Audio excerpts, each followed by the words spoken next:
حضرت ابو ہریرہ رضی اللہ تعالی عنہ فرماتے ہیں کہ رسول اللہ صلی اللہ علیہ وسلم نے فرمایا، ایک آدمی تھا، جب اس کی موت کا وقت قریب آیا تو اس نے اپنے بچوں سے کہا، جب میرا انتقال ہو جائے تو مجھے جلا کر خاکستر کر دینا اور میری راکھ بنا کر ہوا میں اڑا دینا۔ خدا کی قسم، اگر اللہ تعالیٰ نے مجھے پکڑا تو مجھے ایسا عذاب دے گا کہ اس نے ویسا عذاب کسی کو نہ دیا ہوگا۔ جب وہ آدمی فوت ہو گیا تو اس کے ساتھ وصیت کے مطابق عمل کیا گیا۔ اللہ تعالیٰ نے زمین کو حکم دیا کہ تیرے اندر اس کے جتنے اجزاء ہیں سب جمع کر دے۔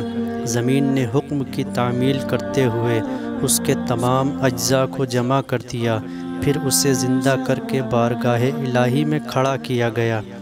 اللہ تعالیٰ نے اس سے پوچھا کہ تو نے یہ کام کیوں کیا؟ اس نے کہا، اے میرے رب، مجھے آپ کے عذاب کا خوف تھا، یا اس نے کہا کہ پروردگار، مجھے آپ کی ذات سے خوف تھا۔ چنانچہ اللہ تعالیٰ نے اس کی مغفرت کر دی۔ معلوم ہوا کہ اللہ تعالیٰ کی ذات قادر مطلق اور غالب اور حکمت والی ہے۔